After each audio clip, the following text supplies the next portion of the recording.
हाँ दोस्तों, आज हम फिजिक्स और केमिस्ट्री में बहुत ज़्यादा यूज होने वाला टर्म नॉर्मल टेम्परेचर और प्रेशर एनटीपी या एसटीपी, और एक अलग टर्म है आपका SATP standard ambient temperature and pressure. इसका बहुत ज़्यादा यूज होता है, तो अक्सर जो है हमें कैलकुलेशन में इसके बारे में अगर ठीक ठीक जानकारी नहीं होती है तो हमारा गलत हो जाता है नंबर का। तो आज हम बात करेंगे इसी एनटीपी एसटीपी और एसएटीपी क्या है। तो एनटीपी या एसटीपी का मतलब नॉर्मल या स्टैंडर्ड टेम्परेचर एंड प्रेशर। अब नॉर्मल टेम्परेचर या स्टैंडर्ड टेम्परेचर आप जानते होंगे, 0 डिग्री सेल्सियस को ही हम लिख देते हैं नॉर्मल या स्टैंडर्ड टेम्परेचर। अगर इसको केल्विन में बदलना है तो क्या करो आप, सी में 273 आप ऐड कर दो। 273.15 एक्चुअल वैल्यू होती है, लेकिन 273 आप ऐड कर दो, ये आपका कन्वर्ट हो जाता है केल्विन में, डिग्री सेल्सियस।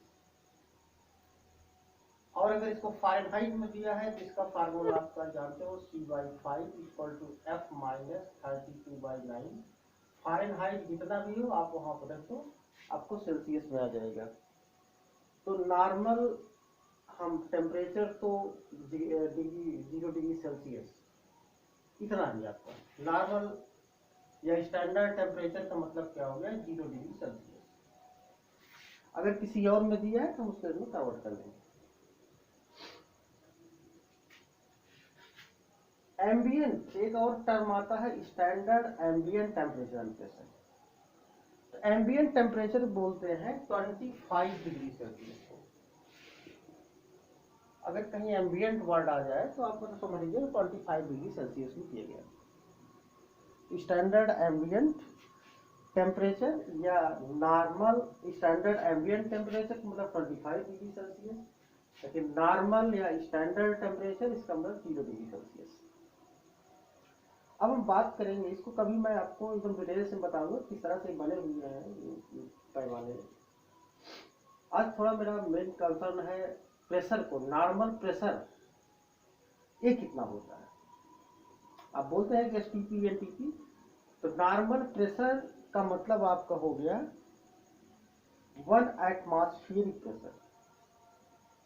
यानी कि एटमॉस्फेयर की जो गैसें हैं हमारे ऊपर, एयर जो है लगा हुआ करीब 8-10 किलोमीटर ऊपर तक है, डेंसिटी धीरे धीरे कम हो जाती है, क्योंकि सेंटर ऑफ ग्रेविटी से डिस्टेंस बढ़ते जाने पर जो अट्रैक्शन फोर्स होगा ग्रेविटेशनल कम होता जाएगा। यानी ऊपर जो है जैसे जैसे हम जाते हैं तो डेंसिटी जो है एयर कम होती जाती है। तो हम ओवरऑल निकालना चाहते हैं कि हमारे ऊपर जो एटमॉस्फेयर का प्रेशर है, यानी उसमें एटमॉस्फेयर में क्या गैसें हैं, गैस में वेट होता है, तो फोर्स अप्लाई कर रहे हैं हमारे ऊपर। ब्लड प्रेशर का तो इसीलिए यही रोल है कि उसे काउंटर करता है।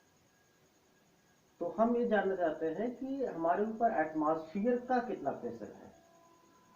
इसको निकालने के लिए हम लोग जो है एक थोड़ा सा, एक टॉरिसरी साहब थे, बहुत बड़े साइंटिस्ट, उन्होंने कई सौ साल पहले ही निकाल दिया कि हमारे ऊपर कितना प्रेशर पड़ता है गैस का। गैस मतलब एयर का जो एटमॉस्फेरिक प्रेशर है, उसको हम थोड़ा उनका वो यहाँ पर रेफरेंस देना चाहता हूँ कैसे उन्होंने निकाला था इसको। तो चलिए पहले इसका मैं फार्मूला एक छोटा सा है, बहुत छोटा सा फार्मूला, उसको मैं ड्राइव कर लेता हूँ, फिर आपको इसका वो दिखाता हूँ कैसे कैसे निकाला गया है। तो प्रेशर इक्वल टू आपका होता है force upon area. Force should be perpendicular, perpendicular force upon area. अगर मैं इसका निकालना चाहूँ, ये हो गया आपका न्यूटन में और ये हो गया पर मीटर स्क्वायर। इसी को एक नाम और दे देते हैं पास्कल। तो कहीं अगर पास्कल लिखा जाए इसका मतलब कि न्यूटन पर मीटर स्क्वायर है। पास्कल को PA6 में लिख देते हैं। तो pressure equal to force upon area. Force को हम लिख सकते हैं मास इनटू एक्सीलरेशन। अब एक्सीलरेशन ड्यू टू ग्रेविटी है, सारे गैस मॉलिक्यूल्स को अर्थ ही की तरफ खींच रही है, इसलिए यहाँ पर हम एक्सीलरेशन को लिखेंगे G अपॉन E। क्यों? क्योंकि अब हम लिख देते हैं F बराबर m इंटू ए। अब ये मास को अगर मैं वॉल्यूम और डेंसिटी के टर्म में रखूं तो जानते हैं आपकी डेंसिटी बराबर होता है आपका मास अपॉन वॉल्यूम, यानी मास इक्वल टू क्या हो गया आपका डेंसिटी इंटू वॉल्यूम। तो हम इसको लिख सकते हैं मास को डेंसिटी इंटू वॉल्यूम इंटू जी अपॉन ए, और इसी को लिख सकते हैं हम डेंसिटी इंटू, और वॉल्यूम क्या होता है, वॉल्यूम बराबर क्या होता है आपका कि बेस एरिया इंटू हाइट, मतलब बेस एरिया इंटू हाइट ये आपका हो गया वॉल्यूम इंटू जी अपॉन ए, वॉल्यूम की जगह हो गया, क्योंकि वॉल्यूम इक्वल टू क्या हो गया area, base area into height, A से कैंसिल हो गया, तो आपका पी ओवरऑल आ गया एच बी जी। अब इसका देखिए यूज करके कैसे जो है निकाला गया है। टॉरिक सभी से आपने किस तरह से इसका आज के सैकड़ों साल पहले उन्होंने बता दिया कि हमारे ऊपर कितना प्रेशर है, आवाज लोग समझ था कि कैसे हम निकालें इसको। तो उन्होंने एक एक्सपेरिमेंट किया, टॉरिसेल एक्सपेरिमेंट के नाम से मशहूर है। उन्होंने क्या किया, हम फार्मूला भी यही लगाएंगे P equal to H D G, इसी से हम जो है वो निकाल लेंगे कि एटमॉस्फेरिक प्रेशर कितना है। उन्होंने एक टब लिया ऐसे जिसमें उन्होंने मरकरी भर दिया, इसमें H G mercury H G है, ये थोड़ा गहरा था। और इन्होंने क्या किया कि इन्होंने एक ट्यूब लिया ग्लास की, उसमें एक करीब 1 मीटर लंबा, 1 मीटर ग्लास, इसमें इन्होंने पूरा इसको भर लिया, मरकरी से इसको नहीं भर लिया, इसमें भी आपको एच डी इसको लाके मान लीजिए चलिए इस लेवल तक था, तब इसको ऐसे लाया और जो क्लोज्ड एंड है उसको ऊपर करके इसी पलट दिया, तो अब इसका शेप इस तरह से बन गया ऐसे। ऊपर आप एक क्लोज एंड है, एक क्लोज है, और मरकरी काफी इसमें थोड़ा चला गया, और बाकी जो देखा उन्होंने तो यहाँ से ये 76 सेंटीमीटर मतलब 0.76 मीटर हाइट ज्यादा, इसमें जो एक टब था उससे ज्यादा ऊंचाई पर यहाँ मतलब यहाँ तक है आपको मरकरी, ये उनको ऑब्जर्वेशन मिला 76 सेंटीमीटर या 0.76 मीटर।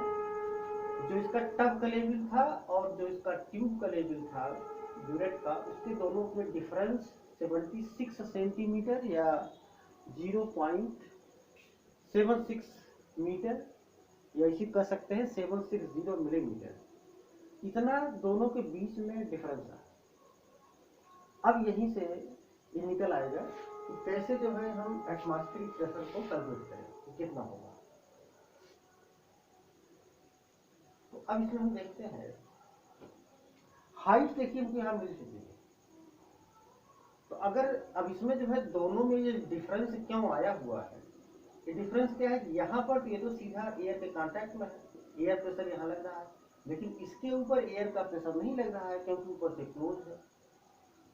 तो इसका दोनों का जो डिफरेंस है कि हाइट जो इतना इसमें एक्स्ट्रा हाइट आ गई है उसमें ब्यूरेट में, ये ड्यू टू कि इस पर आपका एक जगह पर एटमॉस्फेरिक प्रेशर लग रहा है, एक जगह एटमॉस्फेरिक प्रेशर नहीं लग रहा है, मतलब एटमॉस्फेयर जो प्रेशर का डिफरेंस है उसी के कारण इसमें इतना हाइट एक्स्ट्रा आ गया है। तो अगर हम निकालना चाहें कि प्रेशर कितना होगा, प्रेशर यानी कि एटमॉस्फेरिक प्रेशर कितना होगा, एच डी जी, एच आपका है 0.76 मीटर, डी डी आपका लेना है एच जी का क्योंकि इसमें एच जी भरा हुआ है, डेंसिटी ऑफ एच जी होता है 13.6 इंटू 10⁻³ kg पर मीटर क्यूब, और जी को हम ले रहे हैं 9.8। तो ए ओवरऑल कैलकुलेशन अगर हम करते हैं तो आ जाता है 1.013 इंटू 10⁵। अब प्रेशर है तो इसकी यूनिट हो गई आपकी न्यूटन पर मीटर स्क्वायर। तो ये जो क्वांटिटी है इसी को हम बोलते हैं 1 एटमॉस्फेरिक प्रेशर, मतलब 1 एटीएम एटमॉस्फेरिक प्रेशर अगर कहीं आए, इसका मतलब हो गया कि 1.013 इंटू 10⁵ न्यूटन पर मीटर स्क्वायर। यही किसके बराबर होगा? अच्छा, 1 एटीएम को ही हम बोलते हैं 1 बार भी, बार से बैरोमीटर वर्ड बना हुआ है। 1 बार कहे या 1 एटमॉस्फेरिक प्रेशर कहे, दोनों का मतलब एक है। और यही आपका होगा 1.013 इंटू 10⁵ पास्कल भी इसको लिख सकते हैं। अभी हम लोग समझाया है कि 1 न्यूटन पर मीटर स्क्वायर एक पास्कल बोलते हैं। तो 1 एटमॉस्फेरिक प्रेशर या 1 बार या नॉर्मल प्रेशर, नॉर्मल प्रेशर है, ये तीनों एक ही चीज का नाम है और यही आपका एबी है। आप रफली इसको लिख सकते हैं 10⁵ पास्कल। इन जनरल आपको 1.013 से कोई बहुत ज्यादा अंतर नहीं है कैलकुलेशन में, तो 10⁵ पास्कल। पास्कल लिखिए, न्यूटन पर मीटर स्क्वायर लिखिए, दोनों बातें लिखिए। तब ओवरऑल आज हम लोग इसमें ये चीजें समझे कि अगर कहीं नॉर्मल टेम्परेचर एंड प्रेशर आता है या इसी का दूसरा नाम स्टैंडर्ड टेम्परेचर एंड प्रेशर आता है, इसका मतलब ये हो गया कि 0 डिग्री सेल्सियस हमको रखना है और प्रेशर को 10⁵ न्यूटन पर मीटर स्क्वायर या 10⁵ पास्कल रखना है। और इस 10⁵ पास्कल का ही या 10⁵ न्यूटन पर मीटर स्क्वायर का ही नाम है 1 एटीएम या 1 बार या normal pressure. ATM for atmospheric pressure. अगर 1 एटमॉस्फेरिक प्रेशर कहा जाए, 1 बार कहा जाए या नॉर्मल प्रेशर कहा जाए, इस तीनों का मतलब है 10⁵ न्यूटन पर मीटर स्क्वायर या 10⁵ पास्कल। ये हो गया आपका नॉर्मल प्रेशर या एटमॉस्फेरिक प्रेशर। अगर उसमें कहीं वर्ड ऐसा दे दिया standard ambient temperature and pressure, तो उस एम्बिएंट का मतलब होता है घरेलू। तो अगर आपको स्टैंडर्ड एम्बिएंट रखना है तो आपको 25 डिग्री सेल्सियस लेना होगा।